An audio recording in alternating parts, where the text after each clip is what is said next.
जय हिंद दोस्तों। एग्जाम पथ में आप सभी का दिल खोल कर स्वागत है। तू हंस, तू मुस्कुरा, तू रोना कम कर दे, तू जिंदा है इस जिंदगी की नाक में दम कर दे। तो दोस्तों, आज हम आपको ज्योग्राफी के क्वेश्चन आंसर बताएंगे, और जिसमें हम अपने भारत का ही इतिहास पूरा देखेंगे। भारत के इतिहास नहीं, मतलब भारत का पूरे ज्योग्राफिकल स्थिति कैसी है, कितना किधर हिस्सा है, कौन सा राज्य बड़ा है, कौन सा राज्य छोटा है, कहाँ से कौन छूता है, सब कुछ इसी में कवर करेंगे। तो भारत का एक सामान्य परिचय जो हो जाएगा, आप देखिएगा यहाँ से सवाल आते ही आते हैं, चाहे कोई भी परीक्षा हो यहाँ से सवाल आना ही है। तो दोस्तों, अब आप देखिए पहला सवाल इसमें क्या है। तो पहला क्वेश्चन देखिए, इसमें देखो लिखा है भारत पृथ्वी के किस गोलार्ध में स्थित है। तो भारत पृथ्वी के किस गोलार्ध में स्थित है? ये भारत हमारा जो है ये किस गोलार्ध में स्थित है? ये है उत्तर पूर्वी गोलार्ध में। उत्तर पूर्वी गोलार्ध में है। तो जैसे आप सब लोग जानते हो, यहाँ पे वर्ल्ड मैप तो नहीं दिया है, लेकिन हम आपको बताएं, जैसे पृथ्वी हमारी ये गोल गोल है, लगभग गोल ही रहती है, जिसे हम जियोड बोलते हैं, आलू टाइप में। और ये ऊपर वाला हिस्सा ये आपका उत्तर होता है, नीचे वाला हिस्सा जो रहता है ये दक्षिण होता है, और ये वाला हिस्सा पूरब होता है, और इधर वाला हिस्सा ये पश्चिम होता है। जैसे भारत हमारा मान लो इस यहाँ पे पड़ेगा आके, ठीक है। तो भारत यहाँ पे पड़ेगा, तो ये हल्का पूरब की साइड में जा रहा है, और यहाँ से बीचों बीच में नहीं रहता, ये लगभग यहाँ से रहता है ये, ठीक है। तो ये उत्तर साइड में और पूरब साइड में पड़ता है, तो ये हमारा उत्तर और पूरब के गोलार्ध में पड़ता है। अगला सवाल देखिए, इसमें लिखा है भारत का अक्षांशीय विस्तार है। तो अक्षांशीय विस्तार आपका 8 डिग्री 4 मिनट उत्तरी अक्षांश से लेकर 37 डिग्री 6 मिनट उत्तरी अक्षांश तक है। तो ये कैसे नापा जाता है? ये हमारा जो नीचे भूमध्य रेखा रहती है, पूरी दुनिया जैसे ये है, इसी के बीचों बीच में जो 0 डिग्री लाइन रहती है, जिसको हम भूमध्य रेखा बोलते हैं, यहाँ से ऊपर का हिस्सा को जो बढ़ोगे, ये हमारा उत्तर साइड में देखो जा रहे हैं, ऐसे इधर ऊपर को बढ़ेंगे तो उत्तर साइड में हो जाएगा। और उत्तर साइड में नीचे का जो हिस्सा रहता है ये यहाँ से टच होता है, ये हमारा होता है 8 डिग्री 4 मिनट। और जहाँ तक हमारा ये देश पड़ता है, लास्ट इसका जो रहता है वो इसका होता है 37 डिग्री 6 मिनट, ठीक है। तो हम्म, तो इसका जो ये वाला हिस्सा है ये है आपका 8 डिग्री 4 मिनट, और यहाँ का जो हिस्सा ये पड़ेगा ये आपका 37 डिग्री 6 मिनट पड़ेगा। अगला सवाल देशांतरी विस्तार का मतलब होता है, ये हमारा ब्रिटेन यहाँ पे पड़ता है, लगभग पूरा जब दुनिया लेंगे तो ब्रिटेन से ही नापते हैं। और ब्रिटेन से आगे इधर को ऐसे ऐसे जैसे नापोगे, तो हमारा देश जब पड़ेगा, तो यहाँ से लेके और यहाँ तक का ये हो गया आपका देशांतरी विस्तार, ठीक है। तो ये यहाँ पे पड़ेगा ये 68 डिग्री 7 मिनट, 68 डिग्री 7 मिनट से लेकर, क्योंकि ये ब्रिटेन से पूरब साइड में पड़ रहा है, इसीलिए पूरब साइड में 68 डिग्री 7 मिनट से लेके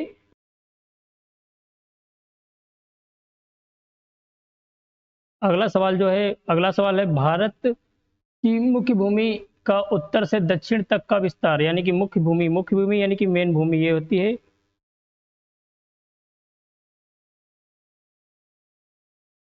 भारत की मुख्य भूमि का उत्तर से दक्षिण तक का विस्तार, यानी कि यहाँ यहाँ हो गया उत्तर, उत्तर से लेकर दक्षिण तक का विस्तार कितना है, यानी कि ये वाला पूरा कितने किलोमीटर तक है फैला, वो भी मुख्य भूमि। क्योंकि हमारी यहाँ पे अंडमान निकोबार रहता है ना, तो ये थोड़ा इससे नीचे तक जाता है, ठीक है, यहाँ तक। तो ये टोटल कितना पूछ रहा है, ये हमारा यहाँ पे लद्दाख पड़ता है, ठीक है। लद्दाख जो कि अभी ये वाला हिस्सा लद्दाख है, ठीक है। तो लद्दाख से लेके, और जो कि संघराज क्षेत्र है, आप जानते हो।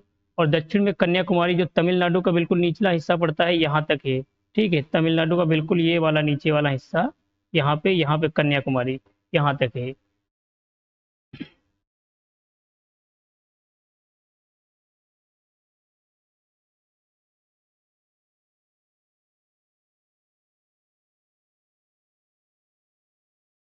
अगला सवाल, भारत की मुख्य भूमि उत्तर से दक्षिण तक का विस्तार लद्दाख से लेकर दक्षिण में तब कन्याकुमारी तक है, ये हमारा तमिलनाडु तक पड़ता है। और इसके अगला सवाल जो है, भारत के पूर्व से लेकर पश्चिम, यानी कि पूर्व यहाँ यहाँ से लेकर पश्चिम यहाँ तक का विस्तार। तो पूर्व में ये अरुणाचल प्रदेश, ये वाला राज्य जो है ये आपका हो गया अरुणाचल प्रदेश, और ये वाला गुजरात, ये आपका हो गया पश्चिमी हिस्सा गुजरात तक, ठीक है। अगला सवाल, अगला सवाल देखिए, भारत का कुल क्षेत्रफल कितना है? तो भारत का कुल क्षेत्रफल 32,87,263 वर्ग किलोमीटर है।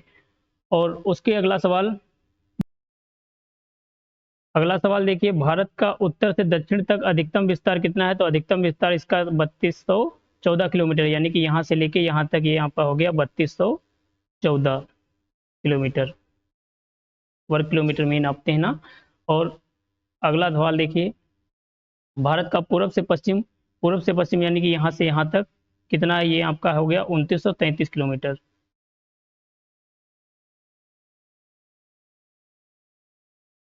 और भारत की तटरेखा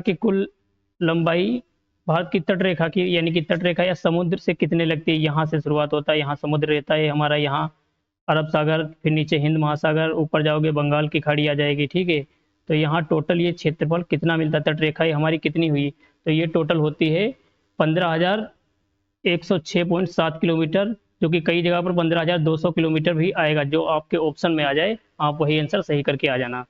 अगला सवाल, पर्वतमाला जो भारत की मुख्य भूमि को एशिया से अलग करती है, ये है हमारा कौन सी पर्वतमाला है? यहाँ पे जो रहता है हिमालय पर्वत, आप सभी लोग जानते हो, ठीक है। तो ये हिमालय पर्वत।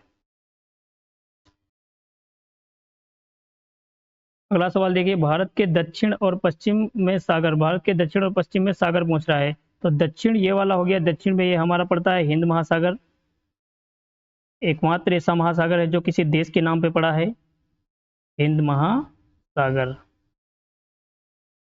और यहाँ पे पश्चिम पश्चिम साइड में पड़ता है अरब सागर, अरब सागर।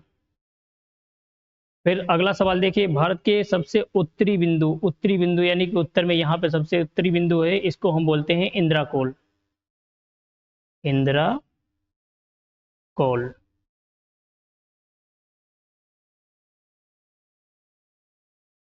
अगला सवाल देखिए, अगला सवाल, भारत के सबसे पूर्वी बिंदु, पूर्व किस साइड में है? पूर्व रहा यहाँ, सबसे पूर्वी बिंदु किबिथु होता है, ये अरुणाचल प्रदेश में पड़ता है,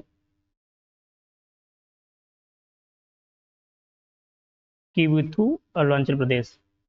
भारत का सबसे दक्षिणतम बिंदु, अगला सवाल है, भारत का सबसे दक्षिणतम बिंदु, दक्षिण यानी कि ये वाला बिंदु, ये आपका मुख्य भूमिका हो जाएगा। मुख्य भूमिका अगर पूछता है तो कन्याकुमारी।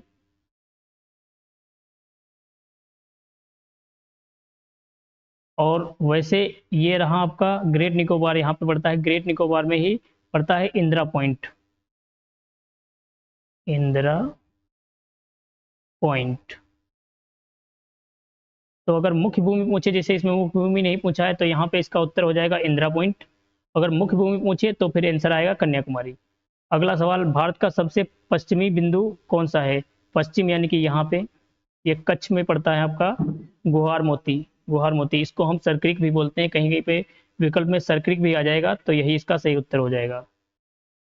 अगला सवाल, भारत की मुख्य भूमि का दक्षिणतम बिंदु, मुख्य भूमि जो आपको मैंने बताया कन्याकुमारी में ही पड़ता है, केप कोमेरिन, केप कोमेरिन। अगला सवाल, भारत को मुख्यतः कितने अंचलों जोन्स में बांटा गया है? तो भारत को मुख्यतः 6 जोनों में बांटा गया है। ये जोन जो होते हैं ये समय रेखा से के लिए ही होते हैं, ऐसे ऐसे करके आते हैं टोटल, ठीक है। तो ये जोन है, ये हमारे पूरे भारत में 6 जोन पड़ेंगे। अगला जो सवाल है, भारत की मानक यमोत्तर के रूप में मान्य रेखा ये आपकी ऐसे ही यहाँ से ब्रिटेन से ही स्टार्ट होती है, ब्रिटेन के आसपास से ही स्टार्ट होती है, जीरो से स्टार्ट होती है, तो यहाँ से धीरे धीरे ऐसे चल के आएगा 1 डिग्री 2 डिग्री 3 डिग्री।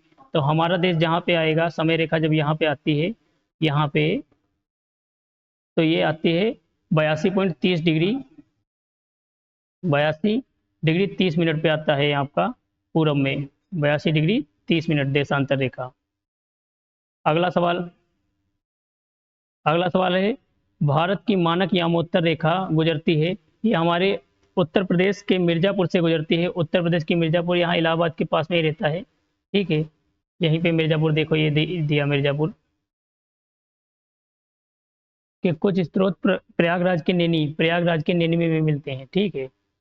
अगला सवाल, भारत की मानक समय रेखा भारत के राज्यों से गुजरती है, ये टोटल 5 राज्यों से होकर गुजरती है, 5 राज्यों से, ठीक है। उत्तर प्रदेश, एक आपका उत्तर प्रदेश हो गया।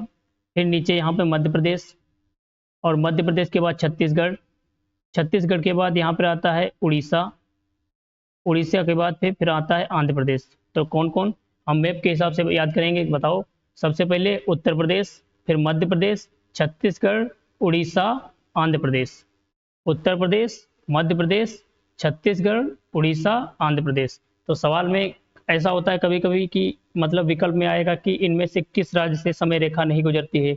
तो उनमें से पांच में से चार विकल्प आते हैं, चार में से ये जो पांच राज्य हैं आपका उत्तर प्रदेश, मध्य प्रदेश, छत्तीसगढ़, उड़ीसा, आंध्र प्रदेश, इन्हीं में से कोई ना कोई एक राज्य मिस कर देगा तो वही विकल्प आपका सही हो जाएगा। तो इसीलिए हमको ये पांचों ही राज्य याद करना पड़ेगा। अगला सवाल देखिए, अगला सवाल है भारत के मानक समय ग्रीनविच समय रेखा के आगे है, यानी कि समय रेखा जो होती है, समय रेखा यहाँ ब्रिटेन से मैंने बताया ना 0 डिग्री जहाँ से मानते हैं हम, जहाँ से देशांतर रेखा को 0 डिग्री मानते हैं, देशांतर रेखा की 0 डिग्री जहाँ होती है वहाँ पे से लेकर यहाँ तक का जो रहता है ये जोन, तो ये कितना आगे है, तो ये हमारा 5.5 घंटे आगे है, 5 घंटा 30 मिनट आगे है। जैसे ब्रिटेन में अगर बज रहा होगा 12 तो हमारे यहाँ 5:30 बज जाएगा। ठीक है। अगला, विश्व का वह देश जहाँ सर्वाधिक समय कटिबंध है, यानी कि समय रेखाएं हैं, तो ये है रूस। क्योंकि रूस जानते हो सबसे बड़ा देश होता है यहाँ से लेके, और लगभग पूरा चीन वीन छाप लेता है, टोटल पूरा ऊपर का हिस्सा जब वर्ल्ड में देखोगे तो पूरा वही हिस्सा रूस के पास होता है। तो उसके पास सबसे बड़ा देश तो है ही वही, तो उसमें ही 11 समय जोन होते हैं टोटल। फिर अगला सवाल देखिए, अगला सवाल है कर्क रेखा भारत के राज्यों से गुजरती है, मतलब भारत के कौन कौन से राज्यों से गुजरती है। तो ये आपकी गुजरती है गुजरात, ये रहा गुजरात, राजस्थान, ये रेखा यहाँ जा रही है देखो, गुजरात, राजस्थान, मध्य प्रदेश, छत्तीसगढ़, झारखंड, पश्चिम बंगाल, त्रिपुरा और मिजोरम। कौन कौन सा हो गया, याद करिए इसको, गुजरात, राजस्थान, मध्य प्रदेश, छत्तीसगढ़, झारखंड, पश्चिम बंगाल, त्रिपुरा और मिजोरम। हम इसको ट्रिक के तौर पे नहीं याद करेंगे क्योंकि हमने अभी देखा है जल्दी में सवाल ऐसे आए हैं कि इसको सीक्वेंस में बैठाइए, आएगा कि मतलब कि कौन से राज्य के बाद में कौन सी, मतलब ये कर्क रेखा किस राज्य के बाद अगला राज्य किस में प्रवेश करेगी। तो इसलिए पहले ट्रिक क्या थी, इस पे मित्र पे गमछाझार, जो कि बहुत लोगों ने बता रखा है, तो वैसे हमें याद तो रहेगा लेकिन उसका सीक्वेंस गड़बड़ हो जाएगा। इसीलिए हम इसको मैप के हिसाब से याद करेंगे, जैसे कि गुजरात, फिर राजस्थान, मध्य प्रदेश, छत्तीसगढ़, झारखंड, पश्चिम बंगाल, त्रिपुरा और मिजोरम। अगला सवाल देखिए,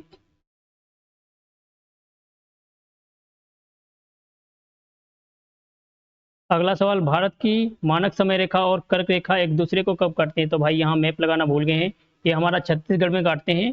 देखिए यहाँ से जब गुजरती थी उत्तर प्रदेश, मध्य प्रदेश, छत्तीसगढ़, ये समय रेखा, और इधर से जब जाती थी गुजरात, राजस्थान, मध्य प्रदेश और छत्तीसगढ़, तो ये यहीं पे मिलती हैं दोनों रेखाएं।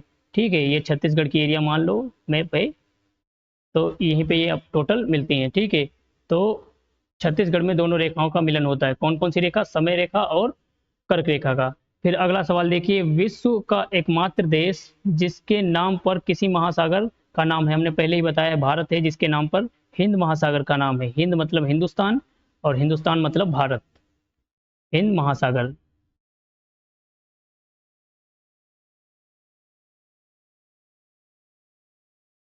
अगला, भारत के पूर्वी व पश्चिमी घाट मिलते हैं। तो पूर्वी घाट और पश्चिमी घाट क्या होता है, जैसे हमारा जो भी देश है, ठीक है, हमारा देश ऐसे लगभग रहता है भाई, थोड़ा बहुत, ठीक है, इस प्रकार से रहता है। तो ये इसका हो गया पूर्वी घाट। पूर्वी घाट ऐसे खंडों में बटा है, थोड़ा थोड़ा जगह छोड़ छोड़ के, नदी इधर से नदियाँ आती हैं जो हमारे कुछ बंगाल की खाड़ी में गिरती हैं, कुछ यहाँ हिंद महासागर में गिरती हैं। ठीक है, तो ये जाके यहाँ पे मिलते हैं दोनों, और इधर से जो रहता है ये रहता है पश्चिमी घाट, पश्चिमी घाट। ठीक, तो ये जहाँ पे मिलती है, ये बिंदु पूछा है कौन सा है, तो यहाँ पे जो पर्वत है ये है नीलगिरी पर्वत, नीलगिरी पर्वत, यहाँ पे नीलगिरी पर्वत है, तो इसका आंसर हो जाएगा नीलगिरी। अगला सवाल है, क्षेत्रफल की दृष्टि से भारत का सबसे बड़ा राज्य कौन सा है। तो क्षेत्रफल की दृष्टि से भारत का सबसे बड़ा राज्य यहाँ पे पड़ता है राजस्थान, यही आपका सबसे बड़ा राज्य है। अगला सवाल है, क्षेत्रफल दृष्टि से भारत का सबसे छोटा राज्य, सबसे छोटा गोवा, गोवा यहाँ पे पड़ता है। जो 1961 में आज़ाद हुआ था। पुर्तगालियों ने सबसे पहले इसी पे कब्जा किया था, ठीक है। और यही सबसे बाद में आज़ाद हुआ था। तो गोवा हो जाएगा क्षेत्रफल की दृष्टि से सबसे छोटा राज्य है। छोटा राज्य है, लेकिन यहाँ पे घूमने वाली बढ़िया जगह है, बढ़िया बढ़िया बीच हैं। तो वहाँ आदमी खूब जाते हैं घूमने, और जानते हो जहाँ घूमने जाएंगे वहाँ पैसा आएगा, तो डेवलप भी है।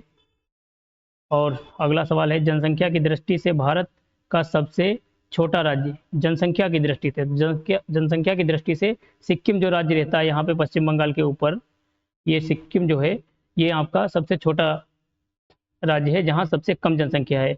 इसको हमने 35वां संविधान संशोधन, ये बहुत बढ़िया क्वेश्चन है, आता है 35वां संविधान संशोधन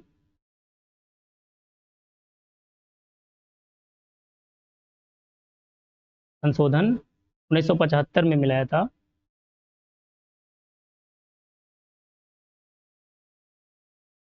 35वां संविधान संशोधन करके इसे हमने अपने देश के उस समय के मौजूदा 22वां राज्य बना था, ठीक है।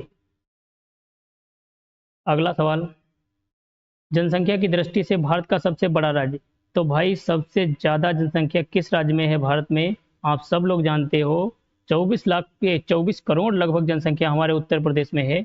और अब तो लगभग ये पहुंच गई होगी 27-30 के आसपास, क्योंकि काफ़ी दिनों से जनगणना नहीं हुई है। 2011 के बाद अभी तक जनगणना नहीं हुई। अब देखो इस बार जनगणना होने वाली है, जल्दी ही होगी। अब अगला सवाल देखिए, जनसंख्या की दृष्टि से भारत का सबसे बड़ा संघ राज्य क्षेत्र, सबसे बड़ा संघ राज्य क्षेत्र, ये हमारी राजधानी दिल्ली जो है वही है सबसे बड़ा संघ राज्य क्षेत्र। क्योंकि यहाँ हर जगह का आदमी, हर राज्य का आदमी मिलेगा। आपको अगर पूरा देश घूमना है तो केवल दिल्ली में चले जाइए, और उसकी हर एरिया में कहीं ना कहीं, मतलब हर देश का, देश के हर कोने कोने का आदमी वहाँ बसा हुआ मिल जाएगा। तो यहाँ पे बहुत जनसंख्या है, यहाँ पे मतलब भीड़ इतनी ज़्यादा है कि हम कुछ बता नहीं सकते उसके बारे में, आप जाओगे तो पता चल जाएगा। जनसंख्या की दृष्टि से भारत का सबसे छोटा संघ राज्य क्षेत्र, तो सबसे छोटा संघ राज्य क्षेत्र है लक्षद्वीप। लक्षद्वीप बहुत घूमने वाली बढ़िया जगह है, लेकिन यहाँ पे कुछ भी डेवलप करने वाला कुछ बनाया ही नहीं गया ऐसा। इसलिए हमारे यहाँ का आदमी घूमने जाता है कहाँ? मालदीव जाएगा। मालदीव घूमेगा, वहाँ का पैसा, इकोनॉमी बढ़ेगी। भाई जहाँ घूमेगा आदमी वहाँ, अब जैसे मान लो अपने यहाँ घूमने आओ लक्षद्वीप में, तो बाहर का आदमी आएगा घूमने यहाँ, फिर कुछ खरीदेगा तो यहाँ के लोगों की इकोनॉमी बढ़ेगी। लेकिन हमारे यहाँ के लोग सब जाते हैं मालदीव, और मालदीव ने नखरे दिखा दिए थे पिछले साल, आप लोगों को पता होगा ना। अगला सवाल देखिए, खंबात की खाड़ी अवस्थित है। खंबात की खाड़ी कहाँ अवस्थित है? तो खंबात की खाड़ी भाई दमन द्वीप जो होता है, दमन द्वीप, ये दमन और दीप यहाँ है गुजरात के आसपास। अगला सवाल है, भारत के जिन राज्यों को 7 बहनों का नाम दिया जाता है, सेवन सिस्टर, सेवन सिस्टर का नाम दिया जाता है, वह कौन कौन से हैं? असम है, अरुणाचल प्रदेश है, ये मिजोरम, त्रिपुरा, नागालैंड, मणिपुर और मेघालय। ये आपका जो सिक्किम के बाद पश्चिम बंगाल यहाँ पे पड़ता है, ठीक है। सिक्किम के बाद जो पश्चिम बंगाल पड़ता है चिकन नेक के ऊपर, यहाँ तक तो पश्चिम बंगाल लेता है। यहाँ के बाद जो असम एरिया आती है, असम, अरुणाचल प्रदेश, ये इधर के जितने भी, इसको हम बोलते हैं पूर्वी राज्य, ठीक है। ये इधर के जितने भी राज्य रहते हैं, 7 हो गया अरुणाचल प्रदेश आपका, असम हो गया, मेघालय हो गया, और नागालैंड, मिजोरम, त्रिपुरा और मणिपुर। तो टोटल 7 राज्य होते हैं जो 7 सिस्टर में आते हैं। कौन कौन से? असम, अरुणाचल प्रदेश, मिजोरम, त्रिपुरा, नागालैंड, मणिपुर, मेघालय।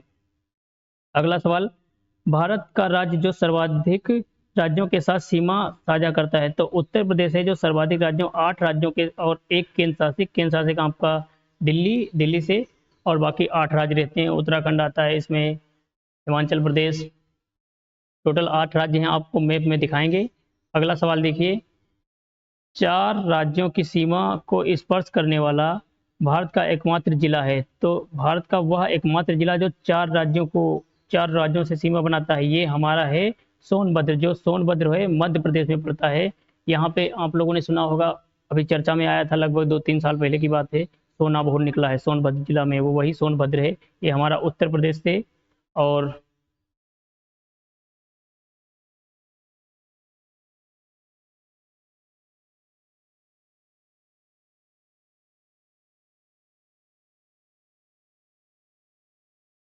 अगला सवाल भाई, चलिए अगला सवाल देखिए क्या है। अगला सवाल है, चार राज्यों 4 राज्यों से स्पर्श करने वाला भारत का एकमात्र जिला, तो सोनभद्र जिला जो हमारे यूपी में पड़ता है, ठीक है, ये यूपी में पड़ता है। और यहाँ सोना बहुत निकला था, 1-2 साल पहले की बात है, यहाँ पे बहुत सोना पाया गया था। तो ये मध्य प्रदेश से भी सीमा बनाता है, और बिहार से बनाता है, छत्तीसगढ़ से बनाता है, और झारखंड से बनाता है। तो ये जो उत्तर प्रदेश रहता है हमारा, ठीक है, इसका लगभग ये वाला हिस्सा ही होता है। यहाँ पे जो जिला रहता है यही सोनभद्र जिला है, वही पड़ता है, ठीक है। ये हमारे टोटल 4 राज्यों से सीमा बनाता है। ये ऐसा जिला है जो 4 राज्यों से सीमा बनाता है। कौन? सोनभद्र। सोनभद्र में बहुत सोना पाया गया था, एक बार चर्चा में रहा था खूब। अगला सवाल है, उत्तर प्रदेश की सीमा किस राज्य के साथ सर्वाधिक संलग्न है? मतलब किस राज्य के साथ सर्वाधिक लगती है? तो मध्य प्रदेश के साथ सर्वाधिक लगती है। अगला सवाल, भारत के कुल राज्य और संघ राज्य क्षेत्र जिनकी सीमाएं समुद्र की तट रेखा से लगी हैं। मतलब भारत का कुल राज्य एवं संघ राज्य, यानी कि कितने राज्य और कितने संघ राज्य क्षेत्र हैं जो समुद्र से टच होते हैं। तो 9 राज्य हैं जो समुद्र से लगते हैं, और 4 केंद्र शासित राज्य हैं जो समुद्र से लगते हैं। अगला सवाल, भारत के कुल राज्य एवं संघ राज्य क्षेत्र हैं। तो भारत के राज्य पूछ रहा है, 28 राज्य और 8 केंद्र शासित प्रदेश हैं। अगला सवाल है, भारत का कुल राज्य व स्थल अवरुद्ध हैं। मतलब ऐसे राज्य जो समुद्र से टच नहीं होते हैं, वो टोटल कितने राज्य हैं? 19 राज्य। 9 राज्य ऐसे हैं जो समुद्र से टच करते हैं, और 19 राज्य ऐसे हैं जो समुद्र से टच नहीं करते हैं। स्थल अवरुद्ध वही बोलते हैं जिसके आसपास समुद्र नहीं होता है, ठीक है। अगला सवाल, संघ राज्य क्षेत्र दिल्ली की सीमा कितने राज्यों से मिलती है? तो ये उत्तर प्रदेश और हरियाणा के बीच में रहता है।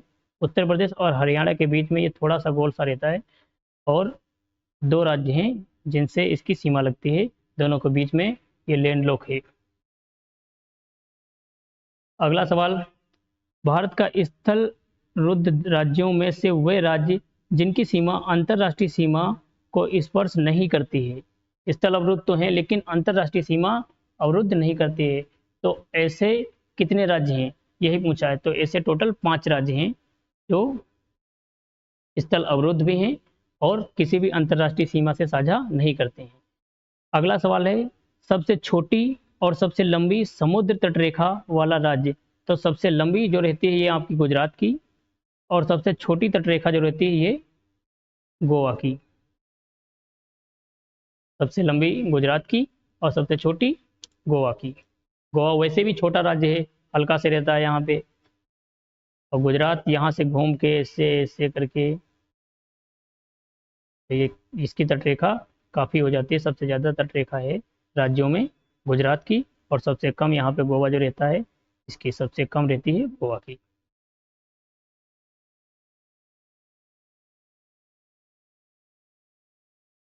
अगला सवाल, पांडुचेरी राज्य की सीमा कितने राज्यों के साथ संलग्न करती है? मतलब पांडुचेरी राज्य की सीमा जो है कितने राज्यों से लगती है? ये 3 राज्यों से लगती है, आंध्र प्रदेश, तमिलनाडु और केरल। आंध्र प्रदेश, तमिलनाडु और केरल। अगला, राष्ट्रीय राजधानी क्षेत्र में उत्तर प्रदेश के कितने जिले शामिल हैं? राजधानी क्षेत्र में कितने जिले शामिल हैं? तो टोटल 8 जिले शामिल हैं। मतलब जो दिल्ली के टच में हैं, जिसको हम एनसीआर बोलते हैं, एनसीआर में आता है जैसे मान लो ये दिल्ली हो गई, ठीक है। तो दिल्ली के जो साइड में डेवलप एरिया है, इधर गुड़गांव एरिया पड़ जाता है हरियाणा में। और हमारे यहाँ का जो गौतम बुद्ध नगर और ऐसे ऐसे टोटल 8 राज्य हैं, ठीक है, जो दिल्ली से टच होते हैं। अगला सवाल है, किस भारत की स्थलीय सीमा कितने देशों से लगती है? मतलब कि स्थलीय सीमा कितने देश, स्थलीय मतलब समुद्र वाला एरिया नहीं। तो ये पाकिस्तान से लगती है, चीन से लगती है, बांग्लादेश से लगती है, भूटान से लगती है, नेपाल से लगती है, म्यांमार, और वर्तमान में अफगानिस्तान से नहीं लगती है। क्योंकि पहले जब 1948 की बात है, 1948 से पहले ये हमारी लगती थी सीमा, ठीक है। और फिर पाकिस्तान ने यहाँ पे पीओके पे कब्जा कर लिया है। तो पीओके पे कब्जा करने के बाद में ये वर्तमान में अफगानिस्तान से नहीं लगती है। लेकिन हम लोग जल्दी ही इसको लेके आएंगे। अभी जल्दी में युद्ध तो हुआ था, मन नहीं हमारा माना, अभी युद्ध होना चाहिए था, लेकिन क्या बताएं,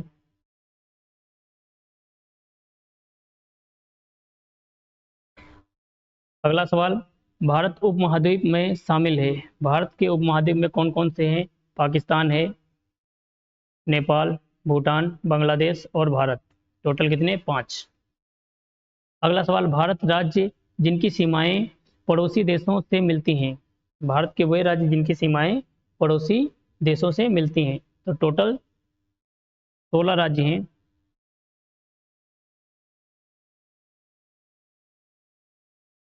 और 2 संघ संघ यानी कि केंद्र शासित राज्य हैं। तो कुल मिला के टोटल हो गए यहाँ पे 16, जिसमें से 16 राज्य हैं और 2 केंद्र शासित राज्य हैं जिनकी सीमाएं अंतर्राष्ट्रीय सीमाएं बनाती हैं।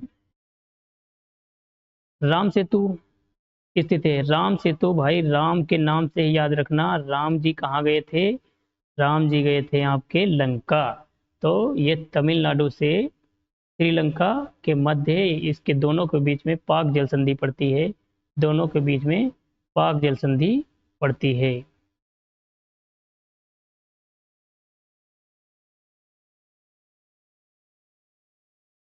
इसको राम सेतु भी बोलते हैं, रामेश्वर सेतु भी बोलते हैं। अगला सवाल, भारत और श्रीलंका के मध्य जल संधि, तो ये रही आपकी पाक जल संधि। अगला सवाल देखिए, भारत व बांग्लादेश के मध्य में स्थित विभाजक रेखा, ये रेड क्लिफ रेखा ही है। किसी किसी बुक में आपको जीरो लाइन भी नजर आएगी। क्या हुआ था, ये जो बांग्लादेश से पहले ये पाकिस्तान था, तो ये रेड क्लिफ जो था ना, ये इसी ने रेखा खींची थी उस समय पुलिस चौकियों के हिसाब से ही। और भारत पाकिस्तान, उसमें बांग्लादेश जो था ये पाकिस्तान ही था, पूर्वी पाकिस्तान था ये। तो ये रेड क्लिफ रेखा पाकिस्तान और दोनों के बीच में है। लेकिन जैसे ये आज़ाद होता है, फिर उसके बाद में जो लाइन बनती है उसको हम जीरो लाइन बनते हैं। और भारत की सबसे ज़्यादा अंतर्राष्ट्रीय सीमा बांग्लादेश के साथ ही रहती है, 4096 किलोमीटर। अगर पूछे कि सबसे ज़्यादा अंतर्राष्ट्रीय सीमा किस देश से बनाता है, तो बांग्लादेश से। कितनी? 4096 किलोमीटर। मैकमोहन रेखा अपना सबसे कट्टर दुश्मन चीन के साथ। अगला सवाल, डूरंड रेखा को अलग करती है। डूरंड रेखा जो है ये हमारा, पहले तो ये भारत और अफगानिस्तान के बीच में खींची गई थी, लेकिन वर्तमान में ये अधिकृत कश्मीर, वही बोला ना, पीओके, पीओके, क्योंकि वर्तमान में हमारी सीमा जो है ये अफगानिस्तान से नहीं लगती है, पहले लगती थी। फिर इसने जब कब्जा कर लिया वहाँ पे, लगभग कश्मीर का 30% हिस्सा है, बड़ा हिस्सा है। 30% बहुत होता है। अभी जल्दी में पहलगांव अटैक हुआ, वहाँ देख कितने मासूमों को मार दिया नल्ले ने। अब उसके बाद हुआ क्या हुआ? कुछ भी नहीं हुआ। किया तो कुछ आतंकवादियों से मारने से कोई मतलब, पाकिस्तान को तो पूरा तबाह कर देना चाहिए। मेरे हिसाब से तो पाकिस्तान को ही उड़ा देना चाहिए साले को, क्योंकि 30% हिस्सा पे कब्जा कर रखा है। और ये न्यूज वाले क्या दिखाया? कराची पे कब्जा कर लिया, इस्लामाबाद पे कब्जा कर लिया, पूरा सब कब्जा कर लिया उधर। और इसमें तो हमारा सबसे बढ़िया मौका है। इसमें मौका ये है क्योंकि बलूचिस्तान जो है ये पाकिस्तान का ही एक राज्य है और काफ़ी बड़ा राज्य है। बलूचिस्तान अपना अलग फॉर्म में है, वो बोलता है कि हम अलग रहेंगे, और कहे क्यों नहीं, उसको कहना भी चाहिए, क्योंकि ये साले पाकिस्तानी इतने हरामी हैं, अपने देश के कभी नहीं हुए। पहले ये बांग्लादेश के साथ ऐसा किया, बांग्लादेश वालों को बोलते थे कि ये बढ़िया मुसलमान नहीं है, अब बलूचिस्तान वालों के साथ ऐसा कर रहे हैं। तो बलूचिस्तान वाले अपना अलग देश की मांग कर रहे हैं। ठीक है, तो अभी बहुत बढ़िया मौका है, वहाँ गृह युद्ध की संभावना पूरी चल ही रहा है, गृह संभावना का चल ही रहा है। लेकिन क्या बताएं, हमारे मोदी जी ने सर्जिकल स्ट्राइक करवा दी भाई, बंद हो गया। सर्जिकल स्ट्राइक करवा दिया, अपना वोट बैंक बढ़ा लिया, सबको दिखा दिया, हाँ भाई हमारे मारे गए कुछ भाई टहलने वाले लोग, हमारे देश के लोग मारे गए, तो हम भी भाई तुरंत आतंकवादियों के अड्डे उड़वा दिए। अब कितने मार दिए होंगे? 100, 200, 300, इससे ज़्यादा तो नहीं मारा होगा। वहाँ साले 24 करोड़ है, 24 करोड़ सबके सब आतंकवादी भरे पड़े हैं। कोई भी मतलब कोई भी पाकिस्तानी पे भरोसा किया ही नहीं जा सकता है। अभी यहाँ हरियाणा में एक लड़की थी, देखा होगा सोशल मीडिया पे, सब लोग देखते रहते हो ना। तो क्या हुआ, वो क्या निकली, क्या नाम था उसका, उसका नाम कुछ थे, हमें याद नहीं आ रहा है। तो वो भी निकली, जासूस निकली पाकिस्तान की। और हमारे यहाँ क्या सीज फायर हो गया, रुकवा दिया युद्ध भाई। अमेरिका बोल रहा हमने नहीं रुकवाया, समझौता वही साला करवा रहा है। अगला सवाल भाई देखिए, 8 डिग्री चैनल सीमांकन करता है। 8 डिग्री चैनल कहाँ पे पड़ता है? ये आपका मालदीव और मिनिकॉय, मालदीव और मिनिकॉय के बीच में 8 डिग्री चैनल लेता है। ये डिग्री चैनल का क्या मतलब होता है, समुद्र में जो होता है ना, ये हमने बताया ना डिग्री, यहाँ से 0 डिग्री से लेते हैं ऊपर, ऐसे धीरे धीरे बढ़ोगे तो यहाँ पे मालदीव एक छोटा सा ही देश है, द्वीप है इसमें आसपास, ठीक है। तो मिनिकॉय और मालदीव, मिनिकॉय और मालदीव के बीच में जो ये डिग्री रहती है, ये आपकी रहती है 8 डिग्री, ठीक है। इसके ऊपर पड़ती है 9 डिग्री चैनल, ठीक। ये 9 डिग्री जो चैनल है, ये आपका लक्षद्वीप, ये मिनिकॉय हो गई, मिनिकॉय, ठीक है। और ये मालदीव, समझ जाओगे इतने में, ये मालदीव या मिनिकॉय। तो ये 9 डिग्री जो चैनल लेता है, ये मिनिकॉय और लक्षद्वीप, मिनिकॉय और लक्षद्वीप के बीच में रहती है, लक्षद्वीप के बीच में रहती है, ठीक है। और इसके ऊपर पड़ता है फिर 10 डिग्री चैनल, जो कि ये तो लक्षद्वीप एरिया, ये भारत के इस एरिया में पड़ेगा जाके, ठीक है। और जो इस ये एरिया है इधर का, ठीक, यहाँ पर पड़ता है अंडमान निकोबार, अंडमान निकोबार के बीच में लघु अंडमान और कार निकोबार के बीच में पड़ता है, वो होती है 10 डिग्री चैनल। अंडमान निकोबार में जो वहाँ भी द्वीप ही द्वीप रहते हैं ना टोटल, तो अंडमान निकोबार में ही कार निकोबार और लघु अंडमान के बीच में होती है 10 डिग्री चैनल, और लक्षद्वीप और मिनिकॉय के बीच में होती है 9 डिग्री, और मिनिकॉय और मालदीव के बीच में होती है 8 डिग्री चैनल, ठीक है। तो आज का टॉपिक यहीं पे समाप्त करते हैं, और एक बार घर जाके अपना देखना, ठीक है, और धन्यवाद।